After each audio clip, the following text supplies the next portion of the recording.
Good morning, Commissioner Pultz. Can you hear us here in the room?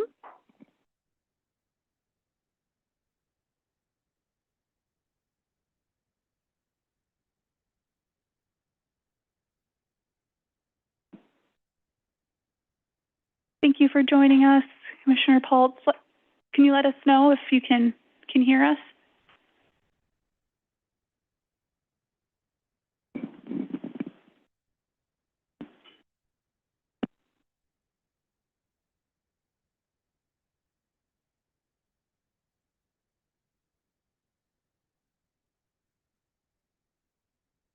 Okay, everybody, I'll call the meeting to order for the Sewer District Commission on the 18th of December at 8 a.m.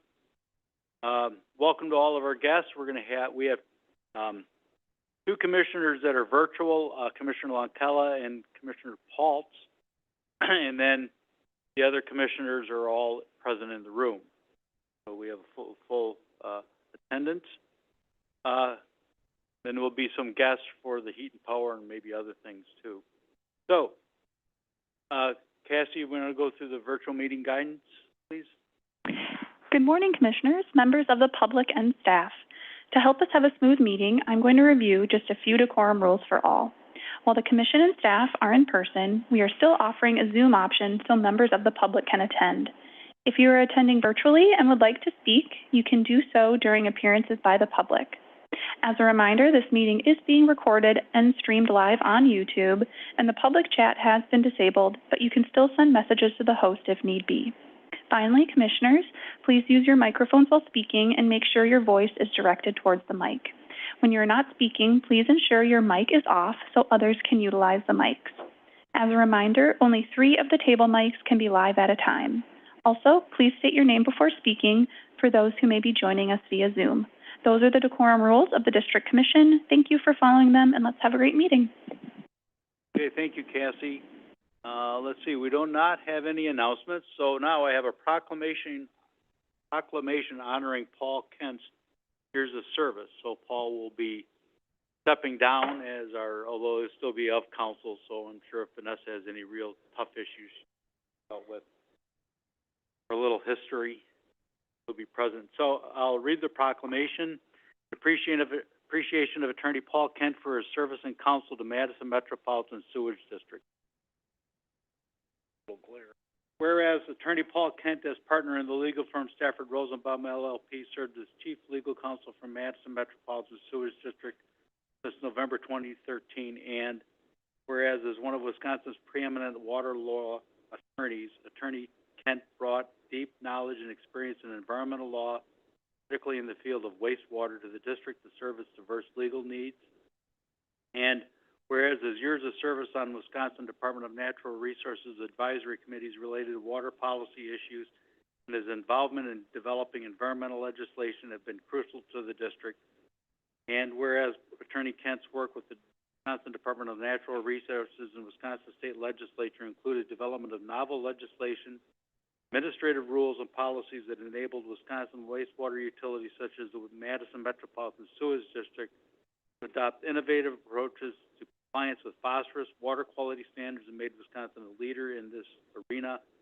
And whereas Attorney Kent has played a key role in improving water quality in the district service area through his integral work establishing the Rock River Total Maximum Daily Load, TMDL. That work was fundamental to the formation of this district's Yahara Winds Adaptive Management Project to reduce phosphorus in Deadfish Creek. Attorney Kent helped solidify, and whereas Attorney Kent helped guide the district through numerous challenging legal issues and important decisions, including the transition from a 5-member commission appointed by the Dane County Executive to a 9-member commission appointed by City of Madison and Executive Council of the Dane County Cities and Villages Administration, the Dane County Towns Association. And whereas Attorney Kent provided expert guidance on council and countless other legal and regulatory issues and helped the district navigate political headwinds and challenging decisions. And whereas district leadership, staff, and commissioners appreciate Attorney Kent's professional demeanor, commitment to balancing legal considerations with the interests of the commission, the district, and its ratepayers. And now therefore be it resolved that Madison Metropolitan Sewage District hereby recognizes and thanks Attorney Paul Kent Esquire for service and counsel for the last 12 years, signed by the Commission 18 December 20. Thank you, Paul.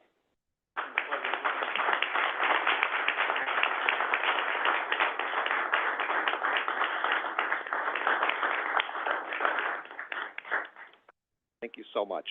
As a lawyer, I need to say something, you know, that's what we do. But I just really want to say it's really been an incredible privilege to work with the district these last 12 years, and it's just an amazingly talented staff, top to bottom, always engaged and thoughtful commission. It really has been one of the most rewarding things of my legal career to work with you guys over the last 12 years. And as I head off into out-counsel status, I know I'm leaving you in the very capable hands of colleague Vanessa. So if there is any historical notes, I'll still be available, but I know you'll be in good hands. Thank you very much.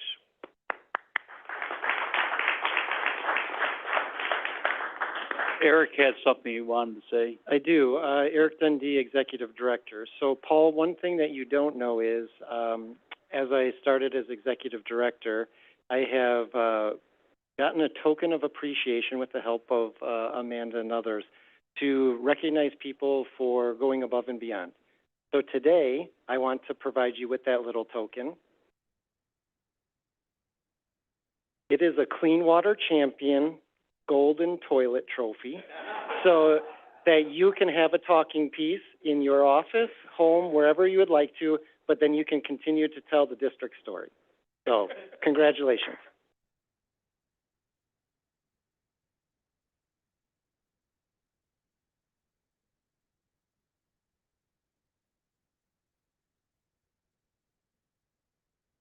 Hey, Eric, you're going to do Dan Purdy for his proclamation for his many years.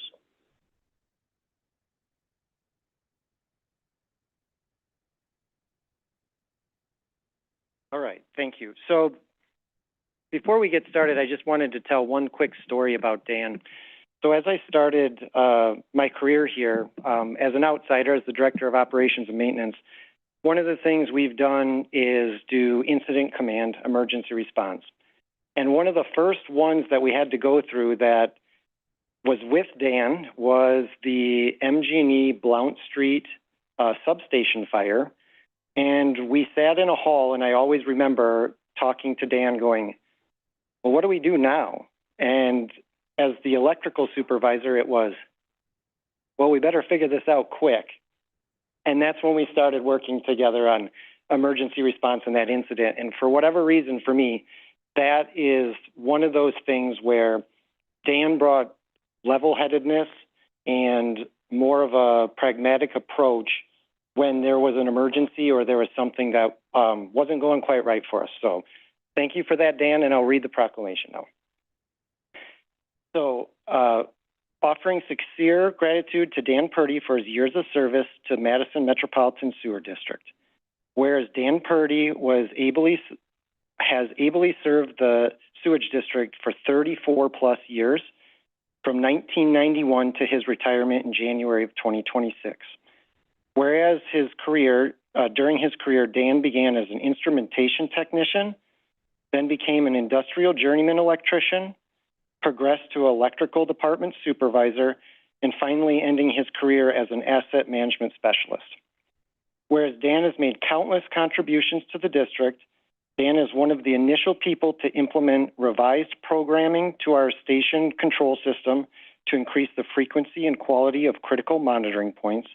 Upon receiving an associate's degree in leadership, he took over management of the electrical department, implementing countless changes to the preventative maintenance routines to increase reliability.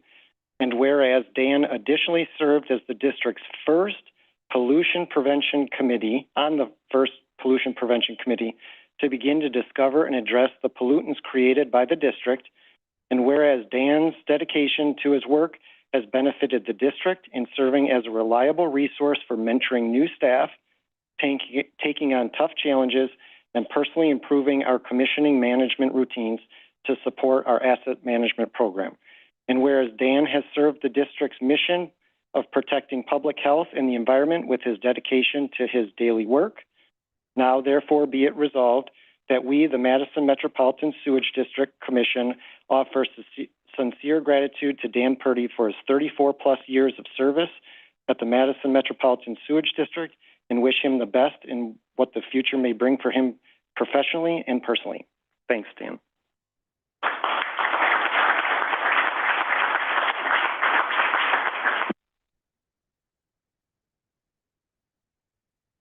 Okay, thank you, Dan, for your 34 years. Appreciate it. Okay.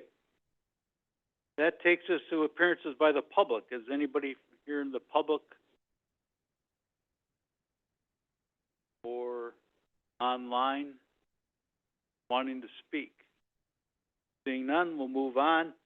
So we have the consent calendar. We have a number of items, some of them dealing with purchases for like bulk polymer and that for next year.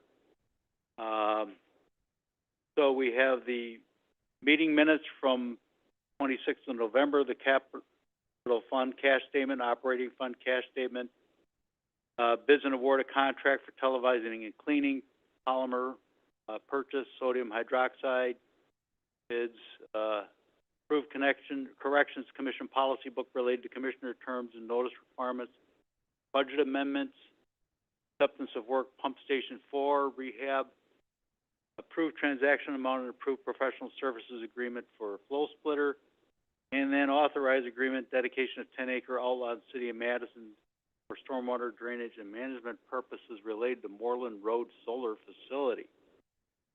Okay. Do we have any questions on any of those items? Okay, seeing none, do we have a motion to approve? This is Commissioner Freeze, on motion approval, but I do want to abstain from that last one where you're dedicating land. Right, because you're the stormwater guy. I'll Okay, second. So motion by Commissioner Freeze. Commissioner Meyer, second. Second by Commissioner Meyer to approve A through J, with Commissioner Freeze desiring to abstain on J. All those in favor say aye. Aye. Aye. Opposed? And opposed? None, motion carries. Okay, is Dan, can Dan hear us? Oh, okay. Okay, that takes us to topics. So topics A and B, there's one presentation. Amanda's going to do both. So she's going to stop partway through to have any discussion, vote on A, and then she'll complete with B. So we're kind of do those together, approve the update to commission policy on CER 2D records management, and approve the addition of commission policy related district meeting notices. Amanda? Thank you. Good morning, Commissioners. Amanda Wagner, Communications and Public Affairs Director. As the President said, I'm going to do both of these topics together and stop to vote on each. So, thank you. So our quick overview of the agenda, I'll go through topic A, which is district records management related policies kind of existing, why we are updating CER 2D. Then we'll take the questions and approval. We'll go to topic B, kind of cover what this is, why this new policy, current practice versus new policy, and then questions and approval. Next. Thank you. So starting out here, topic A is to update the existing commission policy CER 2D, records management. Through this policy, the commission delegates authority for records oversight and administration to the executive director. To outline how we accomplish this, we have a second internal policy, Administrative Guideline 10, public access to and fees for district records. So to be clear, your approval for this agenda item is only related to the commission policy, not the administrative guideline that is approved by the executive director, but I did want to provide this as background that we have your commission policy, and then we have the internal policy guidance on how we actually execute that. So next, please. So why are we updating CER2D? So as a public body, like all government agencies, we maintain the right to charge fees to cover the cost of responding to records requests within certain limits.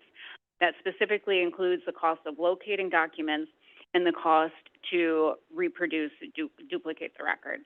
So in the last few years, we've had an increase in open records requests, including some that require significant time and resources to locate or respond to. And while we had some language in that administrative guideline I mentioned, the internal process, it was vague and did not lack specificity in regards to how we process and execute in order to charge for records. So, in the interest of exercising our right to recoup the costs as allowed when we have a request that requires significant resources, we asked legal counsel Stafford to review our existing policies so that we could strengthen them. Once that draft was complete, we worked with accounting and established a procedure, which is in Administrative Guideline 10. But we also wanted to make a small change to CER2D to help codify our position on charging records. That was a recommendation through this work. So that is what the ask is here today, is just to approve that change to CER2D, which adds a line about our intent to charge as applicable. There's also one additional small change just to match state statute, and that is replacing the term records custodian with legal custodian. So next slide. With that, that's a short one. Just asking Commission to approve the resolution to amend Commission Policy CER2D, Records Management. Okay. Anybody have any questions or discussion? Do we have a motion to approve? Dan has a question. Dan has a question. Okay. Yeah, go ahead. There's two things on the thing that they wrote. One, I wouldn't pigeonhole yourself into only taking checks is the first thing. Second thing, it says that you're going to be setting up vendor. A vendor is someone you pay. A customer is someone you receive. And that's on like the second to last paragraph. It says you set up like miscellaneous vendors. It should be miscellaneous customers. That's the two things that I saw when I read it. I don't have it in front of me, but I don't know if you have any questions about that. I wouldn't, like I said, I wouldn't pigeonhole that you only accept checks. I know you maybe only do that now, but you want to keep it generic so you can take ACHs and credit cards in the future. Otherwise, you have to rewrite this again.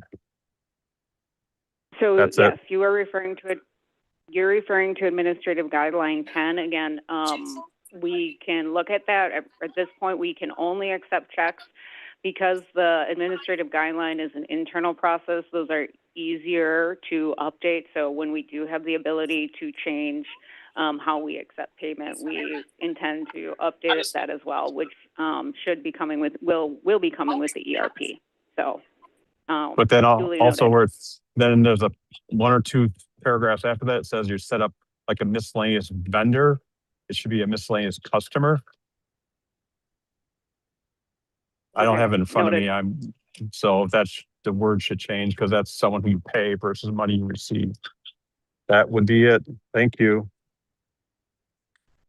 Okay. So change the word vendor to customer. Okay. Eric, you have a comment? Yeah, Eric Dundee, Executive Director. So this would be my point of reference for the Commission that admin guidelines are not Commission documents for verbiage. So we will take these notes, and these will be internal documents for us. We don't require Commission action on the change because you can do that internally. Doesn't affect the resolution. Correct. Okay. So do we have a motion to approve? I'll move to approve the resolution. Motion by Commissioner Bookland, second by Murphy, I'll second it. Second by Commissioner Murphy to approve the resolution. Any further discussion? All those in favor say aye. Aye. Aye. Aye. And opposed? None. Motion carries. Okay. Amanda. Great. So moving on to topic B. Next slide, please. So this is a net new policy for the Commission to consider. This is CP2P, Public Meeting Notice Policy. So Next slide, please. So over the summer, we were notified one of our physical posting locations would no longer be available to us. So as we started thinking about what are we going to do to find an acceptable solution, we also asked staffers to take a fresh look at Wisconsin open meetings law and state statute to understand our specific requirements. So through that review, legal counsel found that we do have some discretion in how we comply with law and statute, and that a best practice and the recommended course of action, and why this topic is here today, was to draft and adopt a commission-level public meeting notice policy for the district. So one interest in making this change is fiscal responsibility. We currently publish all meeting notices prior to this policy here in the newspaper, and that cost has about doubled in the last 5 years due to rising costs and the requirement to use a specific tool required by the newspaper that we have to pay for. So this year we are expecting to spend about, and we're almost done with noticing, we're expected to spend about $15,000 on publishing just regular minutes, regular meetings. So regular meetings would be commission meetings, commission committee meetings, and employee leadership council meetings. So I want to just be specific on that. The policy does outline different meeting types. This also gives us greater control as it brings the responsibility for posting meeting notices in a timely manner to us. We understand that posting delays and oversight can occur, so this policy places the onus on us to provide and ensure timely notification of meetings and not our partners. Next slide, please.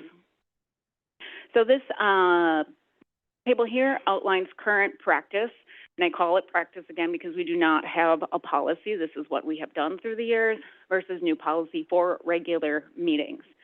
So current practice is we post our meeting notices with the City of Madison, Dane County, that is the location that will no longer be available to us, the Dane County Cities and Villages Association website, and the district website. We also pay to publish in the newspaper, and we email to parties that have requested to receive notification. Under this new policy, we are officially designating district offices. We are allowed to designate places that are publicly available during regular business hours. So this would be the vestibules in both this building, the maintenance facility, and the operations building. You may have noticed when you came in, there's new signage on the bulletin board there, and then also designating the district website as an official posting place.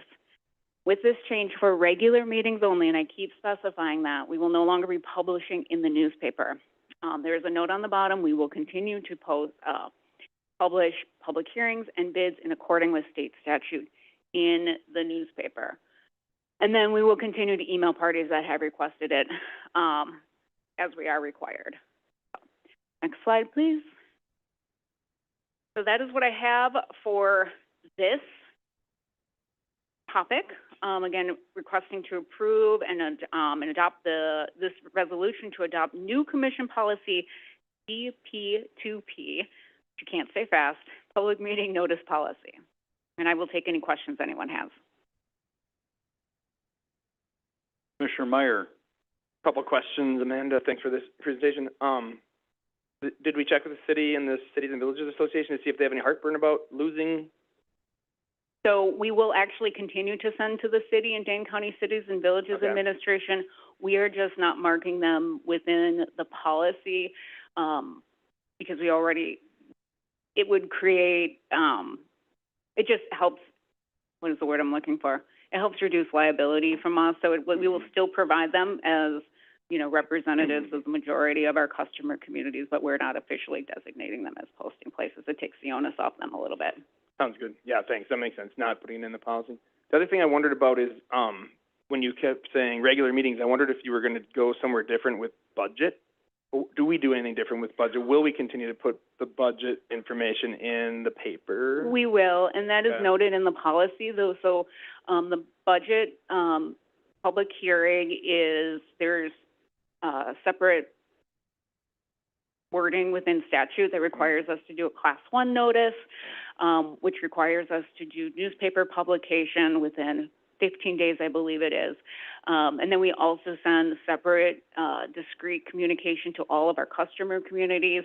And then we also publish, specific, I believe it was Appendix B in this year's budget, basically that entire, appendix. I could be wrong.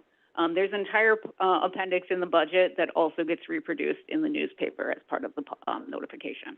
Thanks a lot for that. Appreciate Yes. it. I will also note there are other public hearings for which we are required to notice separately, including in the newspaper. So we have next month, Anna will talk about this shortly, we'll have a public hearing on a facilities plan. So there are a few other requirements from a public hearings perspective that would be, that are carved out separately in this policy. Okay, Commissioner Pauls? Yeah, the only question I have, it does, like, the committee meetings fall under special, or are they separate type things? Like the finance committee and the meetings, yeah, sure, committee meetings are considered regular meetings. okay, thank you. Thank you. Okay, anybody else have any? Brad? Commissioner Murphy, just had a quick question about, the ELC. It's considered a formal committee, for the purposes of, providing notices, and they have, formal agendas and minutes, and all of that is, so the ELC is treated just like any other formal commission formed committee, or how's that work? Do you want to take this, Bill, or would you like me? So my understanding, and I was not here when the ELC was formed, but because the ELC was formed through commission resolution, we are required to notice those meetings, so yes. Bill Walker, the one thing I will note, at that point is a little bit debatable. But our current practice is to notice ELC. Thank you. We're being extra cautious. Okay. So, anybody else? Do we have a motion to approve the amendments for the district meeting notices? I'll make that motion. It's Commissioner Meyer. Motion by Commissioner Meyer, second by Commissioner Clark, I'll second that. second by Commissioner Clark. Okay, any further discussion? Seeing none, all those in favor say aye. Aye. Aye.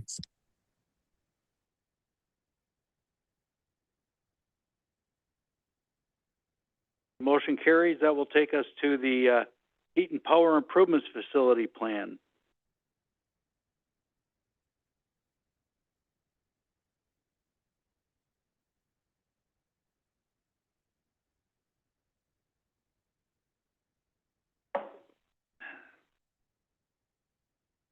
Good morning, Commissioners.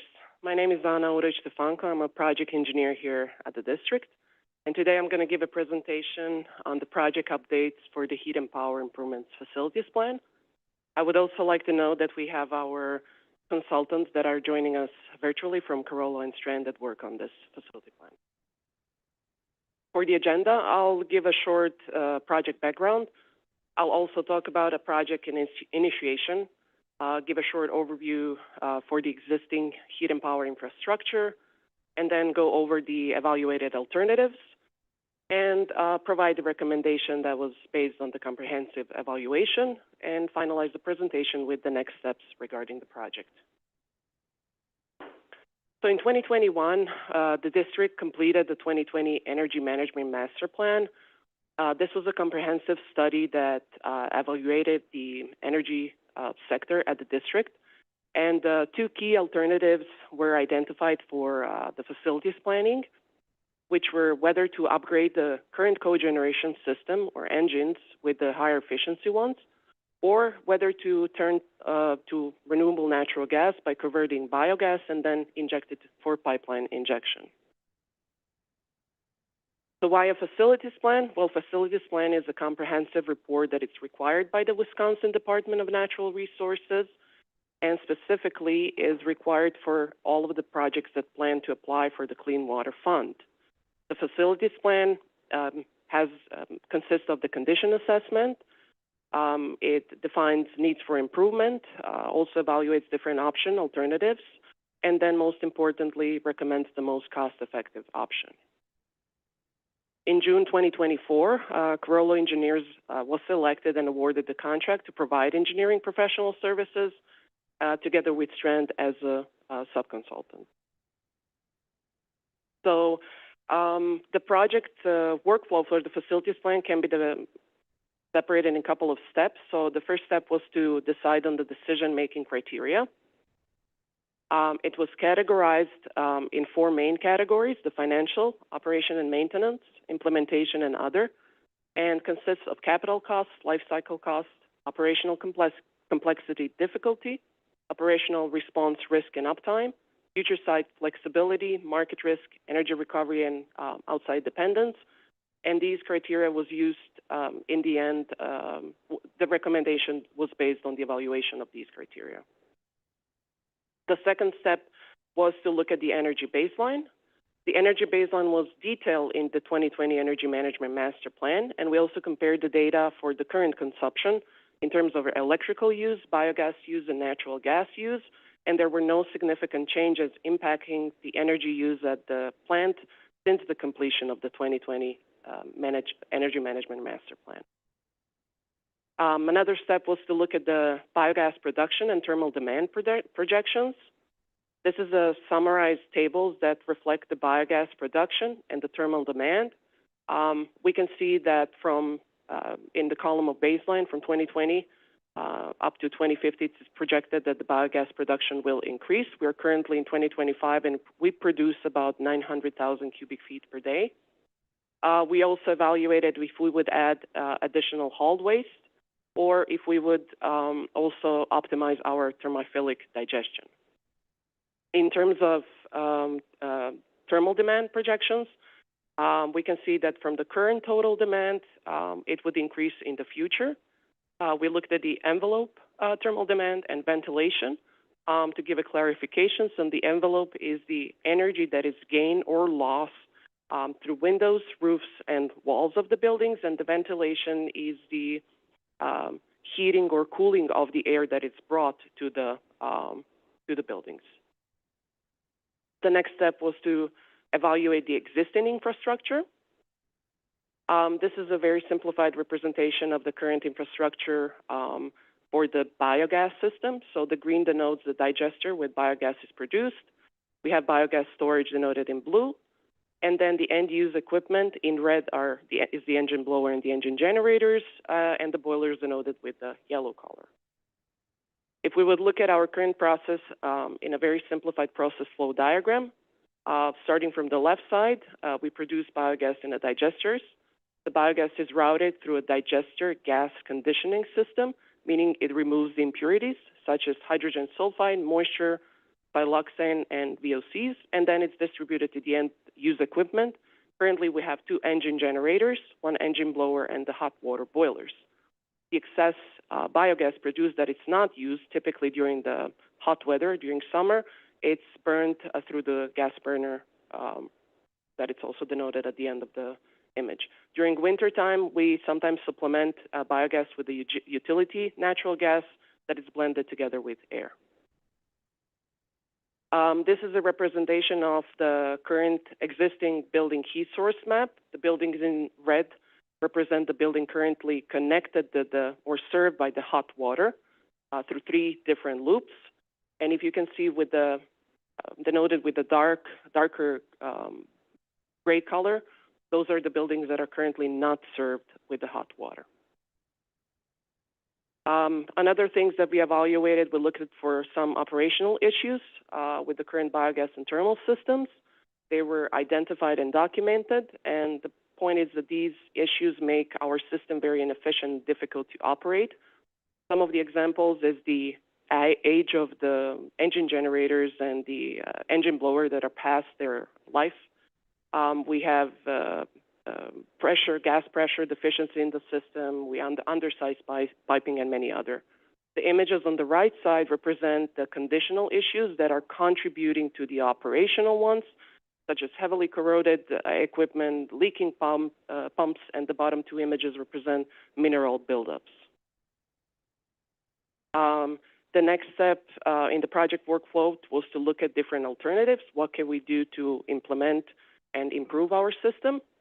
We looked at the three main pathways. The first one, the null pathway, which would mean if we would maintain the existing operation as we have with no major changes, and we use that pathway as a baseline to compare to pathway 1 and 2. Pathway 1 was, we looked at if we would upgrade the current cogeneration system with newer engines that are with higher efficiency. And pathway 2, we looked at how would the system would look like if we upgrade the biogas system to produce renewable natural gas for pipeline injection. In addition, under pathway 1 and 2, we looked at, in terms of the thermal system, whether it would be better to keep it centralized as is today or decentralize it. So I'll go through those a little bit.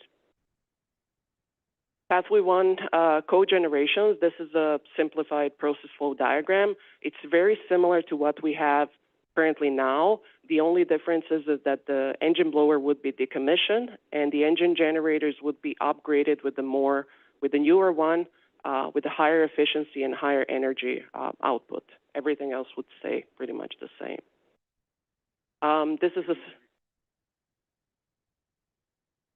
So for the pathway 1 cogeneration, the current, this is a simplified process flow diagram that looks very similar to what we have now.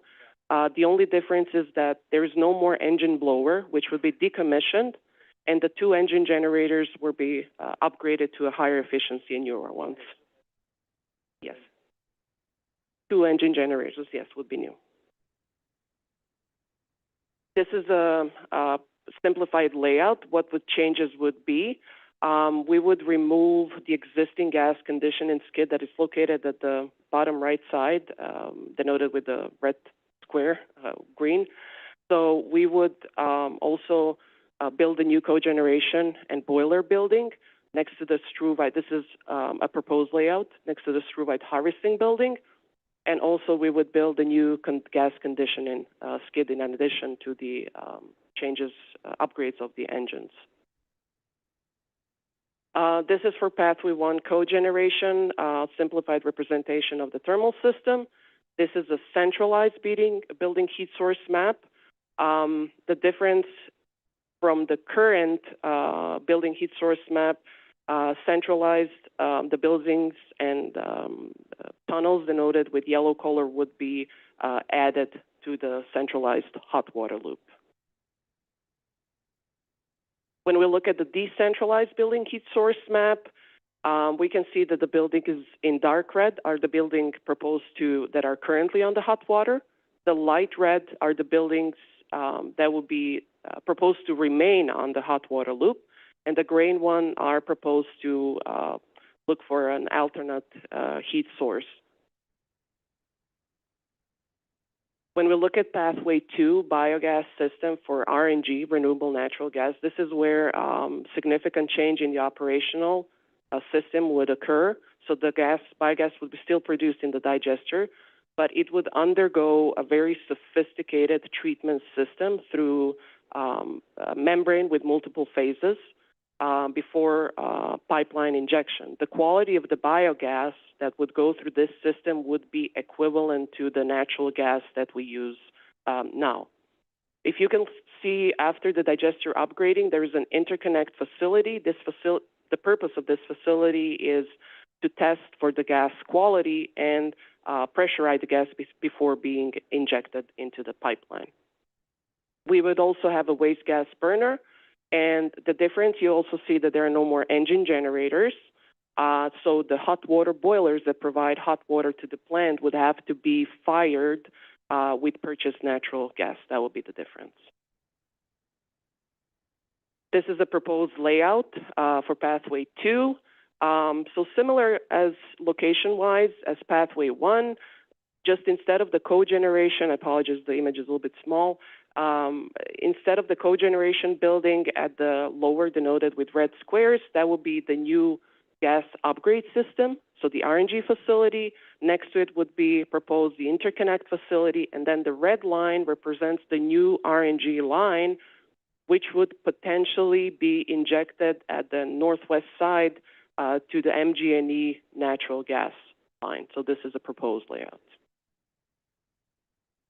We also looked at, for the thermal system, how the centralized building heat source map would look like and decentralized. They're exactly the same as for pathway 1. The only difference, I put a little red cross instead of the new cogeneration building. That would be the location of the RNG facility and the treatment of the gas. I have to emphasize again that pathway 2 RNG does not recover any heat because there are no cogeneration engines, so we would have to make it up for that. This is representation, this is a short table summarized of the combined estimated payback cost.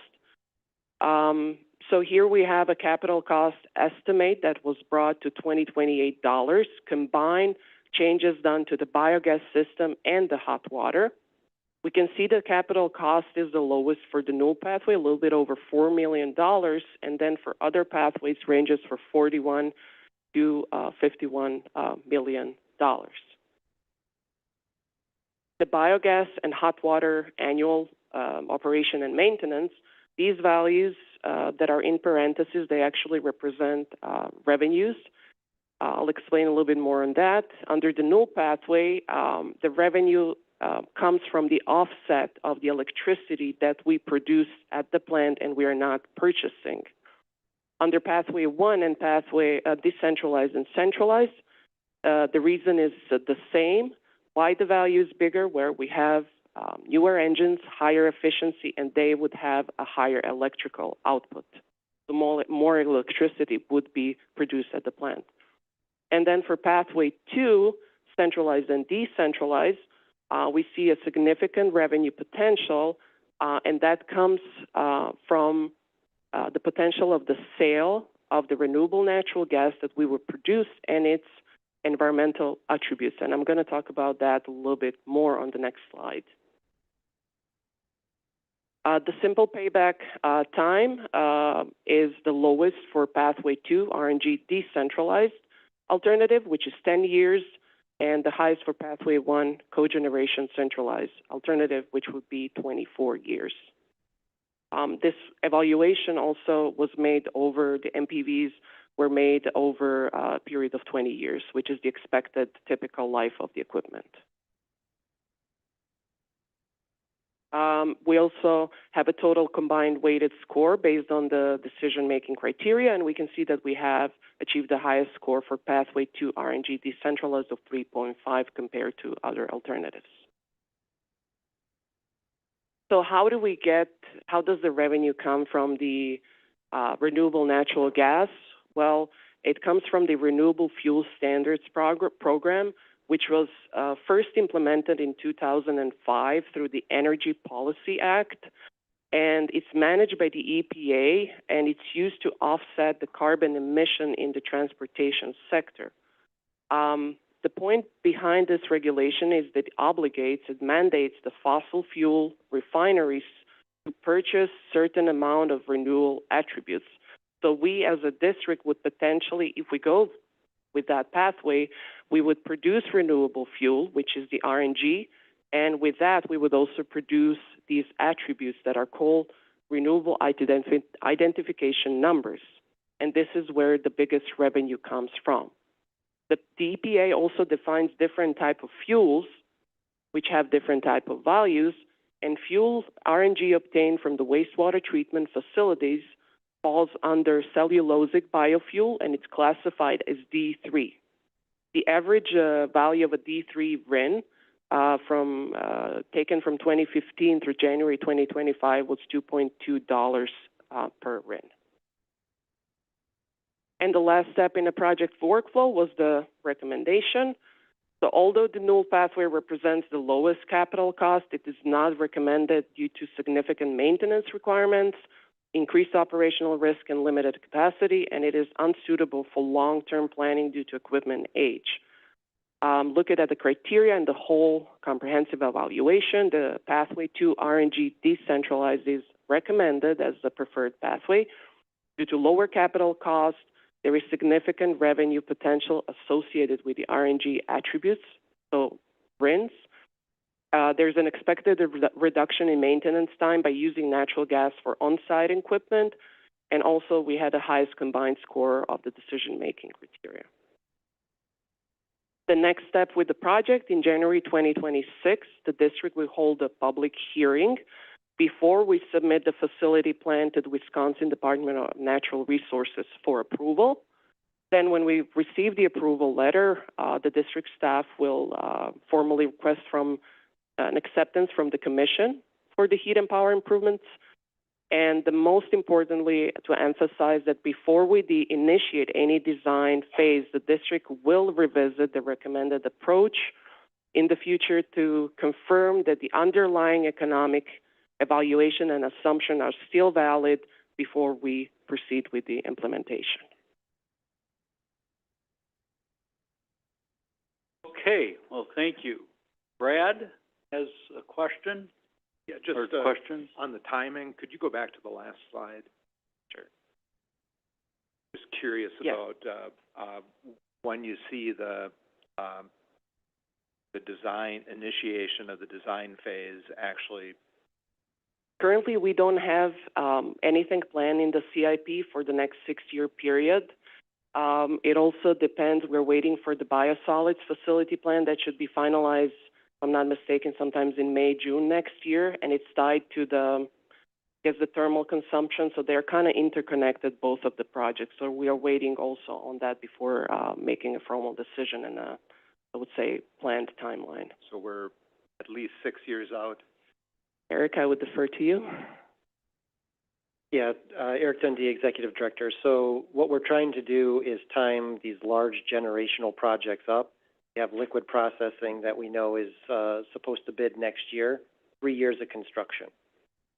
So don't try to do the design for something that might have to sit on the shelf because you can't build it for a while. So yeah, we're out there in that, 3 to 5 year range just to kick something off or get a better scope. Hopefully that's helpful. And yes, it is. And the only reason I ask is that the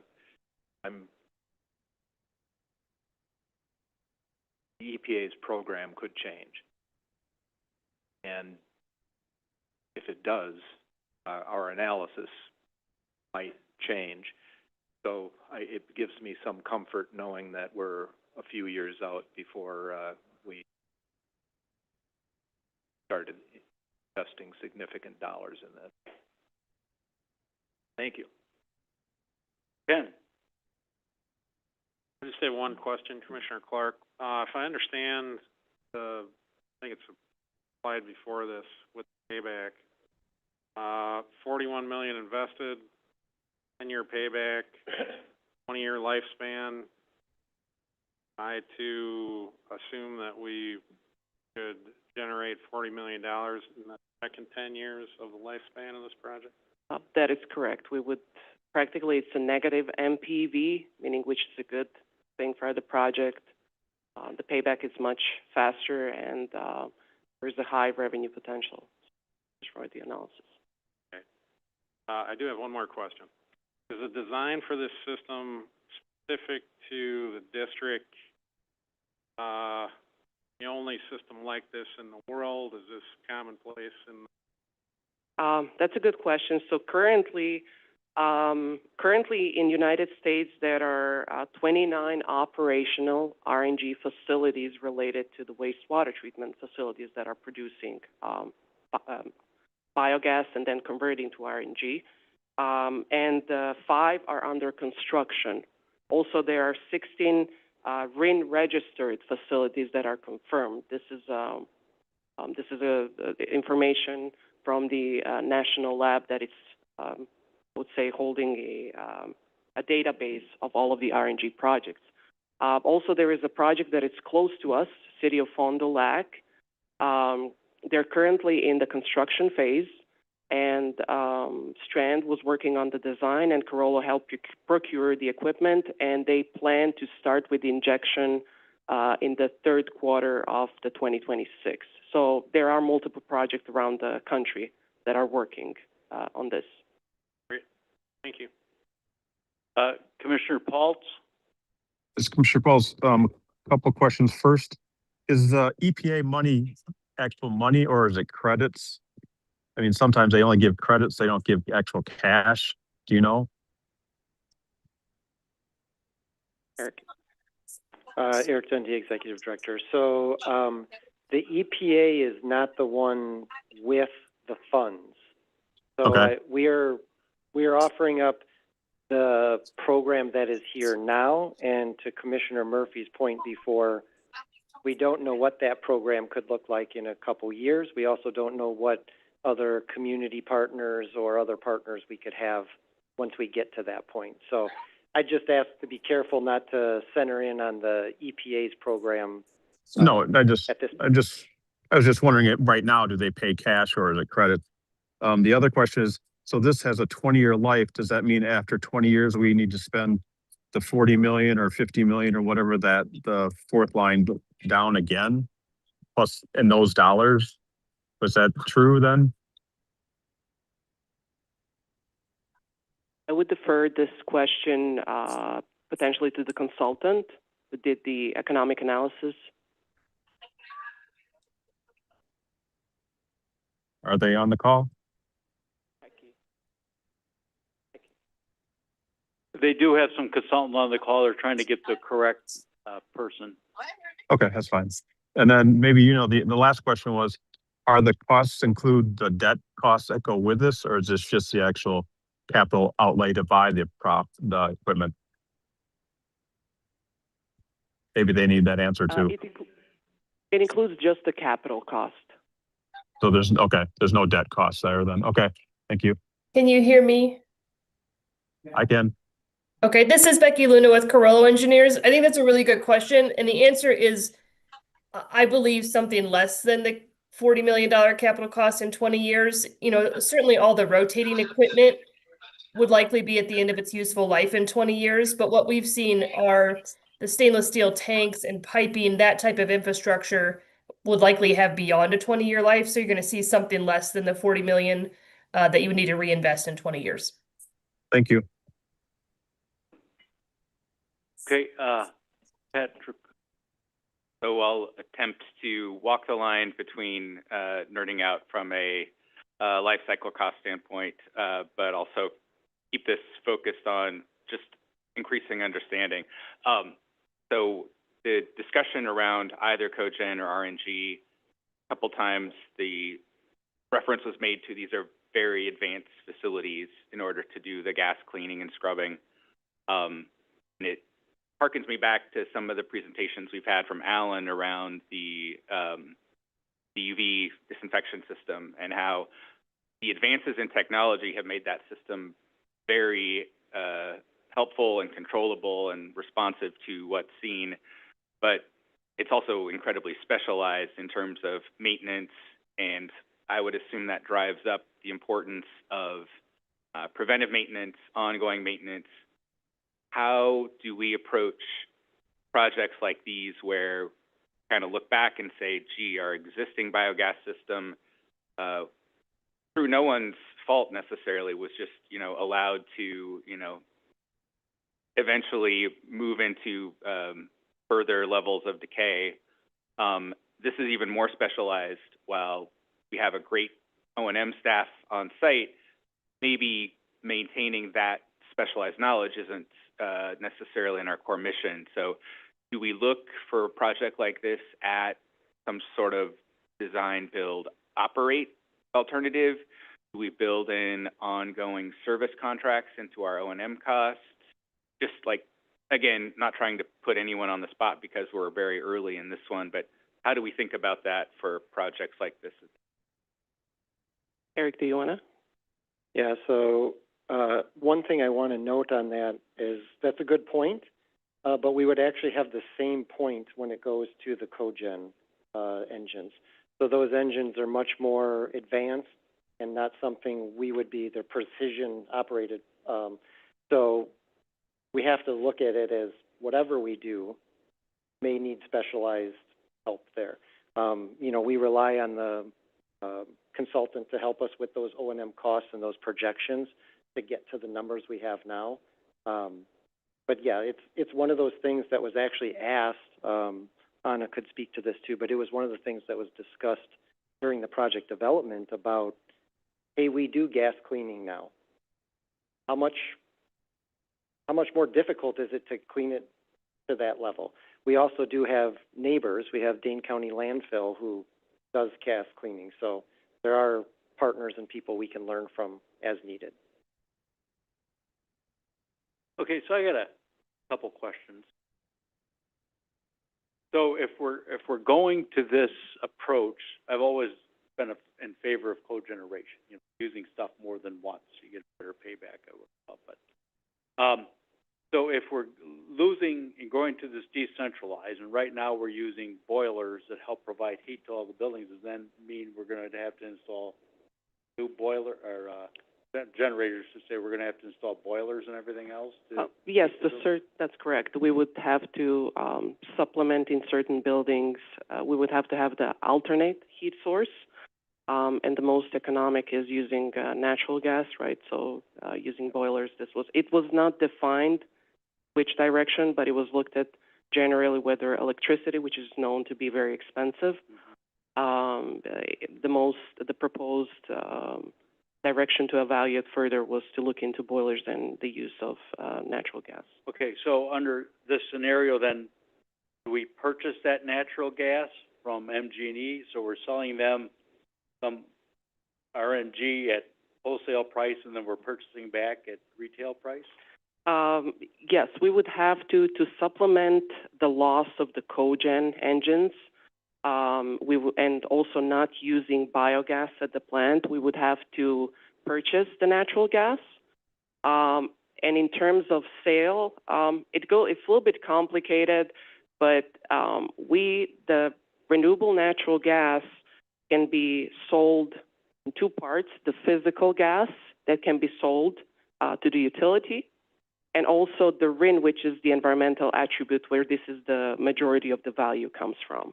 Yeah, I understand that. So companies that want to be renewable purchase the renewable credit, so to speak. And yes, it's an obligation for the fuel refineries by law.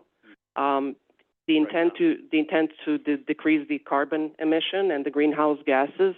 So refineries are huge contributors to that. So the law obligates them to each year to implement a certain amount of renewable fuel for the transportation to kind of offset that. So they typically choose to buy the RINs, renewable attributes, because they cannot produce one or the other. They have a system implemented, and this is where the value comes from. Okay. And then, you know, when I bike in or whatever, drove in today, I see a flare. Would the flare completely go away? No, the flare would be still in place. Still in place? Yes. For the potential is if, let's say, there's some off-spec gas that does not meet the specification, it would have to be flared because it would not go into the system. Okay. So I was just curious about that because it kind of changes. And then, you know, then talking about all of a sudden we're going to more specialized heating and ventilating contracts too to maintain boiler systems or whatever for buildings. Okay. Anybody else? Okay. Thank you very much. Thank you. That will take us to study session strategic plan. Eric?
All right, thank you. Eric Dundee, Executive Director, here to give you guys an update on strategic plan. So as we get started here, just a little bit of point of reference.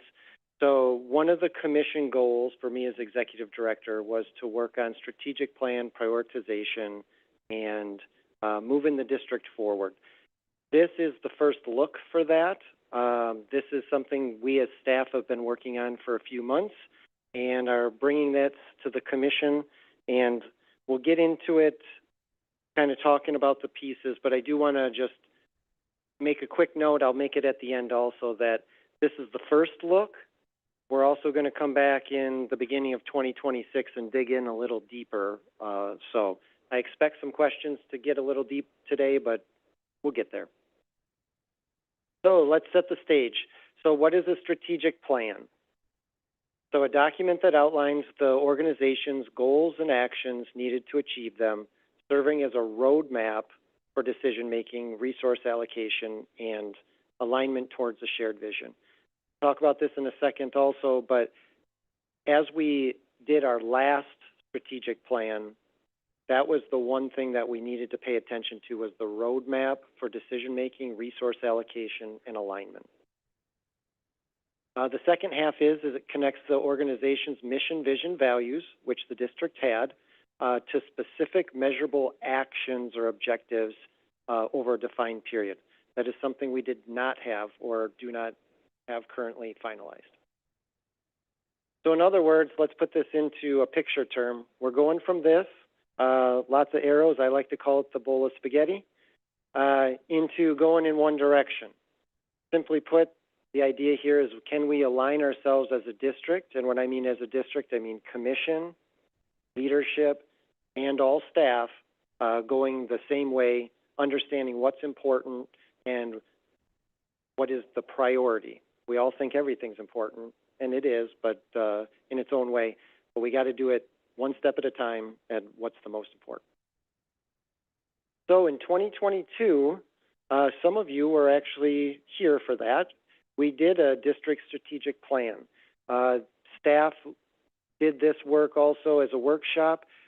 When we did that project, the strategic plan was trying to identify performance areas. At the time, we came up with 7 performance areas. Those 7 performance areas could be considered in conflict with each other. They also can overcomplicate things. Which one are you trying to aim for?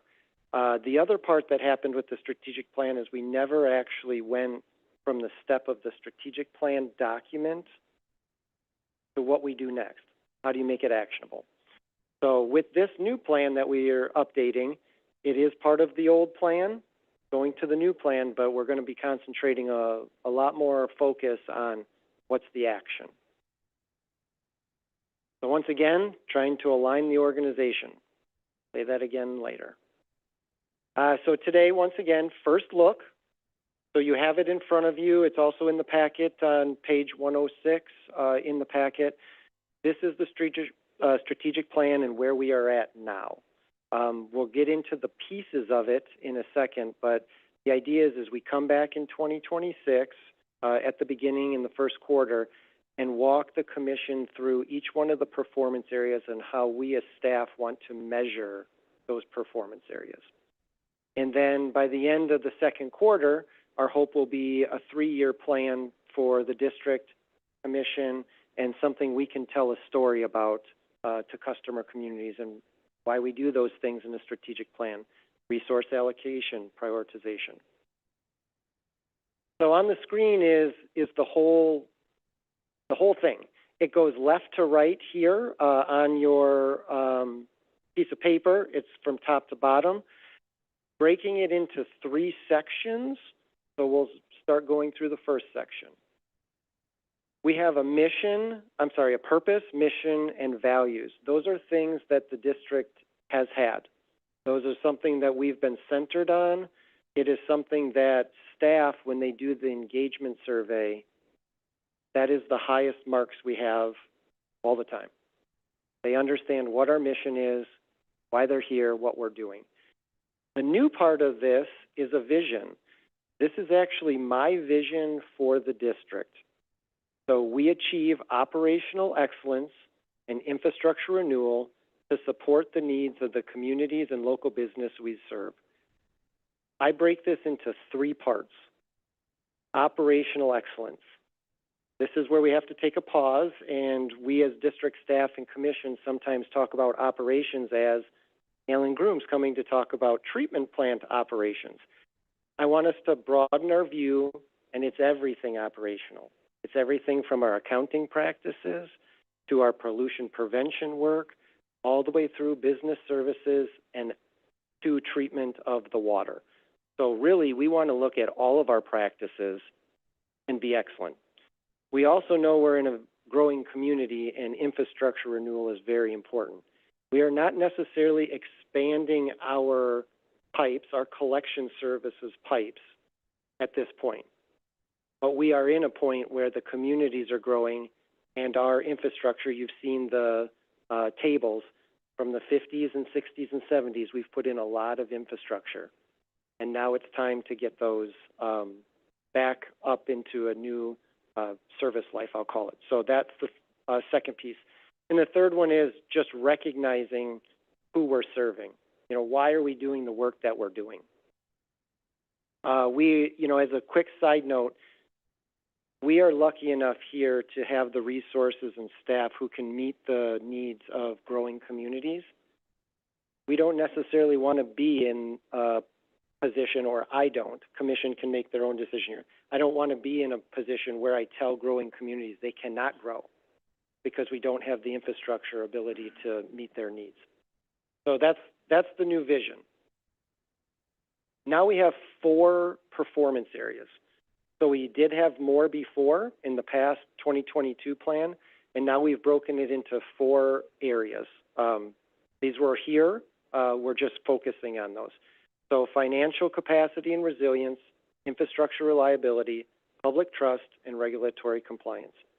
So simply put, if we don't have the pipes and the treatment plant and the assets, we don't have the money, don't have the people who believe in us that we can do the job, and we don't have a regulatory compliance, we're not here. So that's why these 4 are here.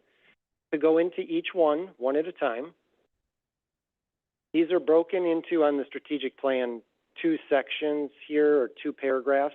The first is what we call the definition. The second is how it is ours, what it means to us.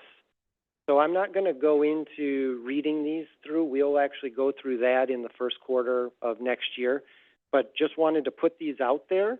I have the 4 slides in here purely for presentation and somebody online who watches this on YouTube or looks at it later.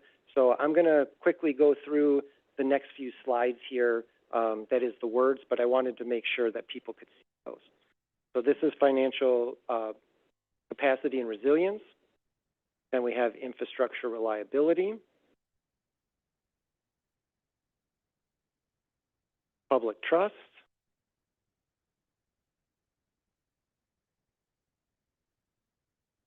and regulatory compliance. So now with each one of those on the paper that you have or what's in the packet, below the performance areas, you'll actually see some indicators. These are things that we are actively working on now with staff. This is a draft. This is something we've been working on.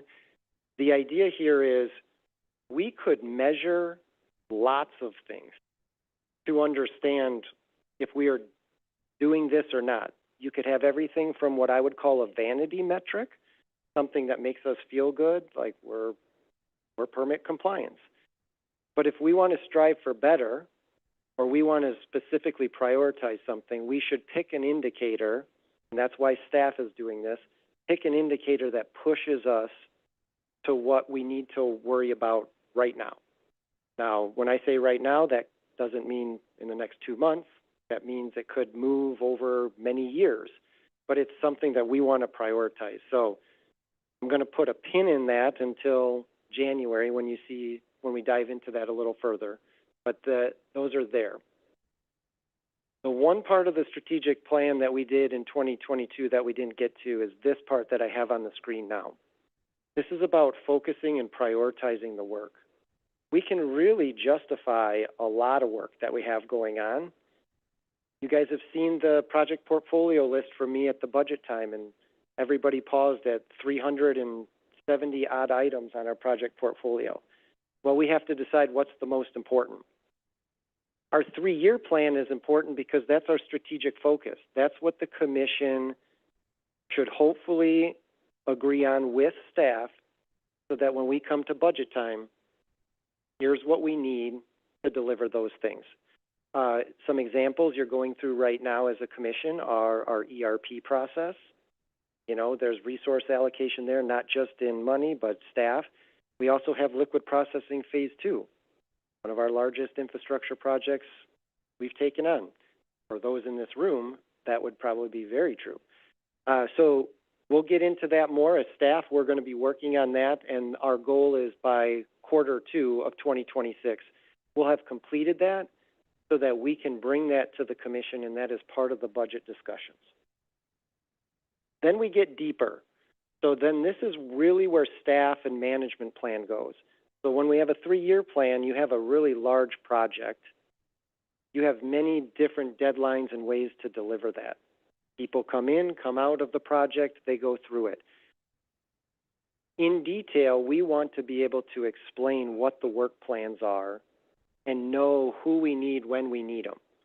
So this is something that causes conflict for us as staff now because we have so many things going on that we have to share resources. We have to sometimes work longer than our normal hours to get things done. I'm not saying that stuff goes away, but I'm saying if this can make it easier for us to know what is the priorities, what are we trying to achieve. So this is more the staff area, the district management plan, but this is also why I'm here as executive director and having an executive management team, is so that we can do oversight on this and keep track of it. It allows us to come back to the commission to review performance. Are we meeting our goals in the 3-year plan? So all of this creates what's on the screen now. As my first-year goals as executive director, but more importantly, as a way to run our organization the best we can, we want to be aligned. We're working on all of this now, but we have talked about organizational structure. We are going through a new hierarchy organizational structure right now. We're talking about the strategic plan. We're also internally working on working relationships. As part of the organizational structure, you can have a reporting structure that's clear, but you don't necessarily have large function areas like, say, asset management, where you can only have one department working on it or one division. You need to have a working relationship internally of those staff members who know they're on the team and can think about what's next and work together. And then the area that I really want to focus on for us as staff is that each person in each team has an individual contribution to this. So the indicators you see on the piece of paper, and we'll talk about in a few months, those are district-wide indicators, and there are going to be indicators and performance measures below that for teams and individuals that serve the larger indicators. So the whole point here is we've talked a few times about performance management and how everybody works towards the same goals. That's really the part that we're getting to now. So we're trying to align everybody there. So this is kind of the overview. Just wanted to give you guys an update on this, knowing that in January we're going to dig into 2 of the performance areas, and then probably in February dig into 2 more. So with that, I will actually end and ask if there's questions. Okay. Anybody have any questions? Beth? Thanks, Eric. I'm really happy to see this and know that you put a lot of work and thought into this. I just have kind of a question about the organization of this plan. Under performance areas and indicators, I'm surprised that I don't see one titled Operational Excellence. You have that in your vision. I would think that you would have one of the indicators as operational excellence, and then infrastructure reliability under that. And that's just a little kind of a restructuring of what you have, but I think your basic mission is operational excellence, and infrastructure reliability is a part of that. And I think you've got it all built into here, but it isn't really called out as a particular performance indicator. So that's just a comment that thank you. I'd love to respond to that. That's been part of our question. So for me, I like to read this as top-down. So for me, if it's in the vision, the operational excellence, that means operational excellence is for performance indicators. So when you talk about infrastructure reliability, I can say the same thing about financial resiliency. If we don't have operational excellence in our finance, we will fail, or I won't be here. We can do the same thing with public trust. If I fail in operational excellence to reach out to customer communities or serve businesses, once again, I should be careful how this is going to go, but I won't be here. But to your point, operational excellence is important, and that's why I have it raised up in the vision so that we as staff know that it's not about status quo, it's continuous improvement on all the things that we do. So The way I see it is the 4 performance areas are subsets to operational excellence. Okay, anybody else? Okay, well, thank you very much, Eric. We look forward to work. Oh, Brad. It's one question and then a comment. Comment is that when I read this, I couldn't help but start to tweak various parts of it. And anybody that's been has worked on these things in their past lives, sure did the same thing. So I'm going to try to refrain from making specific suggestions on language under any of these. The question, though, that I have is related to the Commission's role in with the 3-year plan, and we're going to come back and revisit this next year in a major way when we get into the 3-year plan. And, the question is, how do you see the Commission being involved in adopting or ratifying or preparing the 3-year plan? And do you see the Commission having a role in adopting the strategic plan as part of the 3-year plan, or what are you thinking along those lines? Yeah, thank you. So for me, the strategic plan is something the Commission has talked about before, is staff proposing something for feedback. In this case, this is something staff is centered on. You know, to your point about language, if we had a few extra hours, I could talk about all the different language that we've changed and adjusted and went through. So to me, specific to your questions, Commission involvement in 3-year plan. The idea is that staff will build this plan. You will be able to review this plan and ask questions, you know, poke holes in it, ask if that's when we want to do it, when we don't. The point is, I want to be able to have us as staff be able to deliver something to you and say that this is what we want to deliver so you can react to it. And that way in the budget process or as we go through, you can say, well, I just heard about heat and power, and there's possibly some revenue here. How do we figure out how to push this forward? And that guiding question would then come back to the staff to say, well, can we push it forward? Can we not? How much does service charges go up? That type of thing. So that's the way I see that, is more of a back and forth on those questions. And then adopting the strategic plan hasn't really been in my forethought at this point. It's been about writing it down and getting something on paper for you. if that is something that the commission is interested in doing and being a part of, you know, we can have future conversations on that. Well, I appreciate the work that went into this. I think it's well done. I compared this to what we had in 2022. I think it is better organized. I think it's more concise. It's more focused, and I like it in almost all ways, except for my personal preference for tweaking language. So I do appreciate the work, and I think that we may want to think about whether or not we want to formally bless this as part of a resolution, and we can maybe think about doing that when we get into the 3-year plans. No, I agree, Brad, because my main concern, maybe not concern, but is to make sure that this aligns with, that the commission's up here, and that everything that they're doing here aligns with the commission.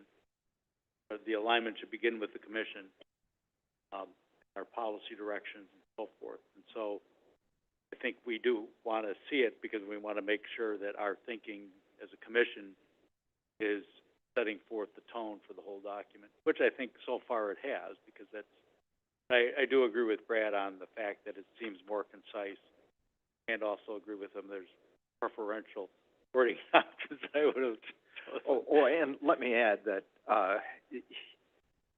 the effort to try to take this strategic plan and make it operational is great. That's where we've, when I read the last strategic plan, and it spoke to previous strategic planning efforts and the lack of follow-up in making it operational. So these I think are very good steps to get that end. Okay, anyone else? Ezra? I want to pick up where Beth and Tom left off a minute ago. I think I follow and agree with this sort of flow from vision down through the performance areas that you mentioned, Eric. But I do think there's a point that Beth was hinting at that I want to underscore and encourage you to look into more. So I'm thinking of both sort of top-down, starting with the vision ways of looking at this, and bottom-up ways. If we're hitting the vision,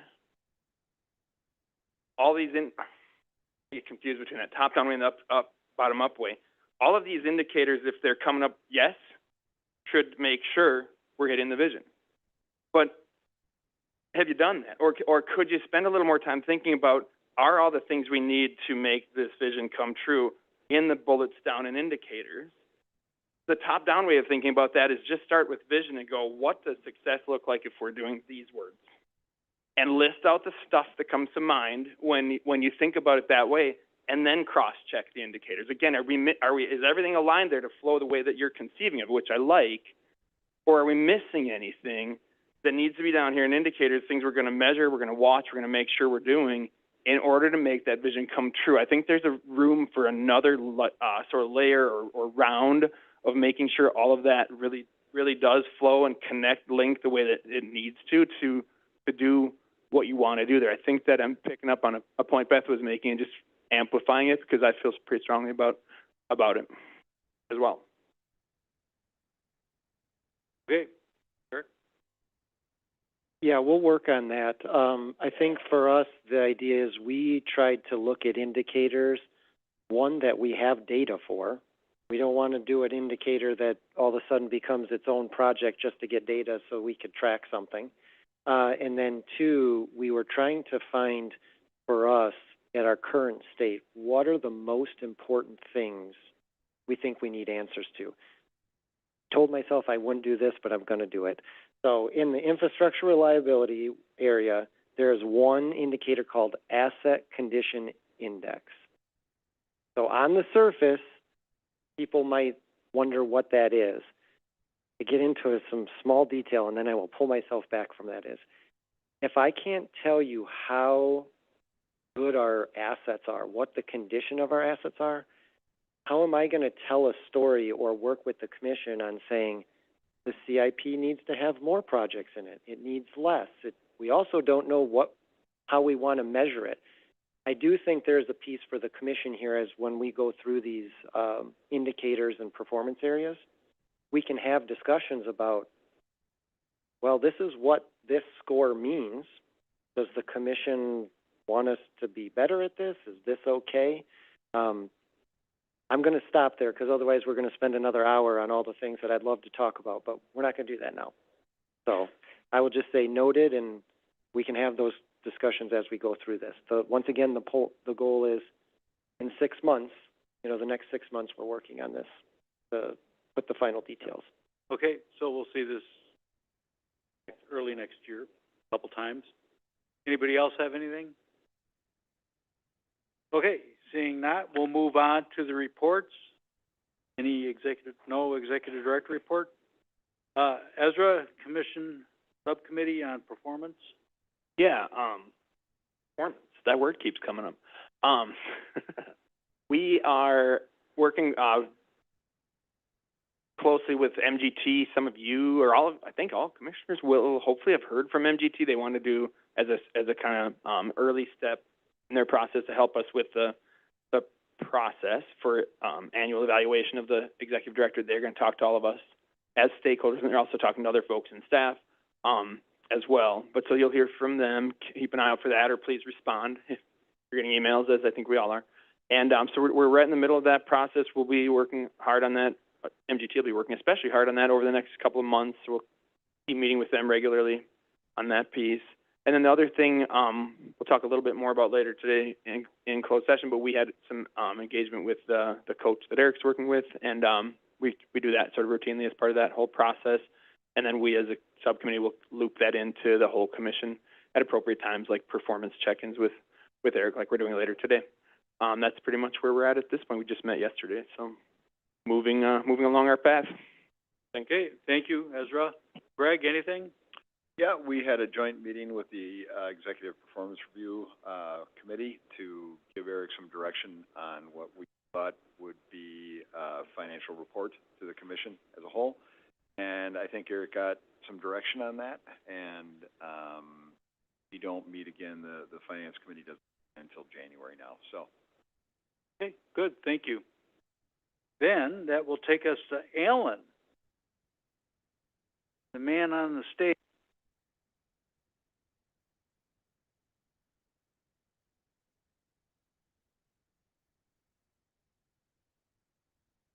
Thank you, Commissioner Hovell. Alan Grooms, Operations Manager for the district, and I'll be presenting the operations report. This will be data for the month of November, so a little earlier than I usually come to the commission, but since we only get one meeting this month. And just one slide, and less interesting maybe than the last few. So all the parameters were within the normal single standard deviation around the 3-year average, which is kind of the metric we've kind of been using to just show where we are with relation to a typical performance. So total suspended solids was down to 5.4, very typical for the month of November. CBDU 5, 2.9 milligram per liter. You'll note the limit on that has increased, so that goes up in November. This is part of our seasonal limit. So I spoke last month to some of the complexity in the limits, and they do shift time to time, so I'll call that one out in particular. Phosphorus down to 0.35, tracking down with the solids. Ammonia down at a 0.2. A little bit higher than maybe we could have achieved. That's on the low end of the gauge, but we've been continuing to fight sludge age. I mentioned that last month. It was part of the attribution for the high suspended solids is that we're fighting around with some unfavorable growth in the aeration tanks, and specifically in what we call Plant 1 within Operations Department. So that continues because we're putting extra stress on that to get the growth, the bacterial growth we want in those tanks. It's at this time of year with the colder temperatures, colder wastewater, it's more difficult to achieve full nitrification, which is reflected in our ammonia limits. So that one We're seeing that drift up a little higher than we might otherwise see, still very much well within normal range and, well under the permit values. Chloride values 376, kind of right down the middle of our average. And fecal, this is the last month. We've now entered our off season for disinfection, but 26 most probable number per 100 milliliters. So right in the range we expect to see with this. I want to call it a new system, but we just finished the 5th year of operation of this system, so it's actually we've got a fairly standard record of experience with that. So that is all I have to present for November plant. If there's any questions or. Okay, anybody have any questions? Thank you, Alan. Thank you. Happy holidays. Okay. It's Paul's last regulatory and legal report. Yeah, it's amazing. We're now into 3 pages, so I think it's time for me to step aside. A lot going on, though. One of the things that Vanessa brought to my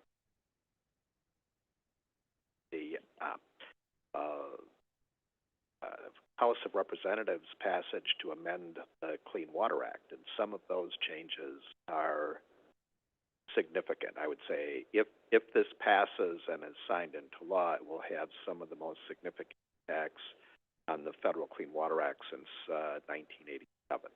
So we'll see where that goes. PFAS bills, as expected, Windberger has reintroduced his bill. I think one of the more significant things, and this may have some impact on the district, is the new anti-DAG rules. They will go into effect July 1. So probably not this permit, but the next one. And then just a note, too, facility planning process, the rules for that are continuing to be discussed. The last meeting, November 19th. That will have an impact. We just heard this morning about facility planning for the heating project. Well, how that process works will likely be impacted by these rules, so that's something we're following as well. So the rest of it I will let you read at your leisure, but those were the 3 items that I wanted to call your attention to. Okay, thank you, Paul, for all your work. 13 years? What was that? 11 or 13? 13. Well, 12. I'm in between. Okay. Anybody have any questions? No?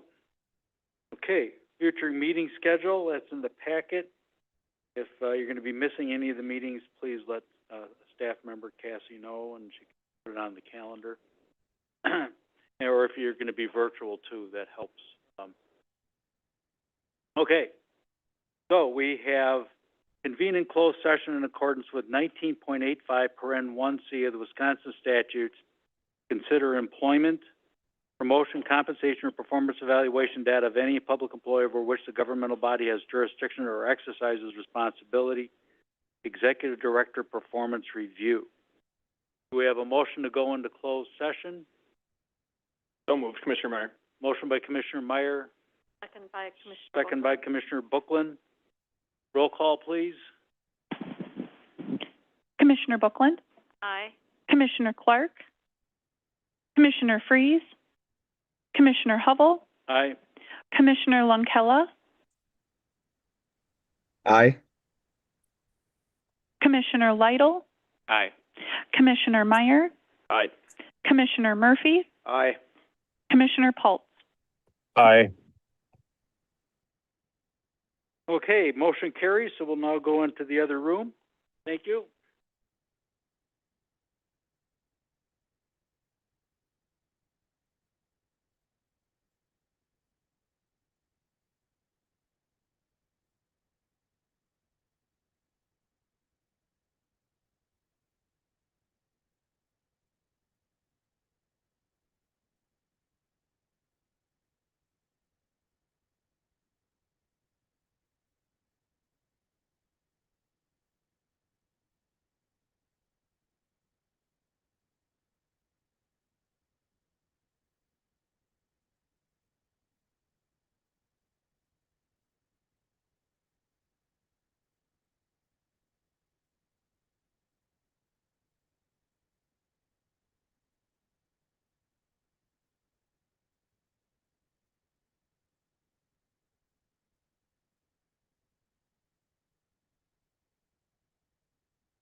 Okay, thank you, everybody, for waiting. We are now back in open session, having a motions and a properly seconded motion to go back in open session with a roll call vote, all unanimous. Convene and back in open session. And all, what I will say is that the commission reviewed Eric's performance and discussed that performance with him. So, that ends our closed session, and further discussion really needed. Future agenda topics? Other business? Ken? Motion to adjourn, Commissioner Clark. Motion by Commissioner Clark, second by... Second, Commissioner Freeze. Second by Commissioner Freeze to adjourn. All those in favor say aye. Aye. Opposed? And, okay, that motion carries. Thank you, everybody. 11:00. Everybody have a good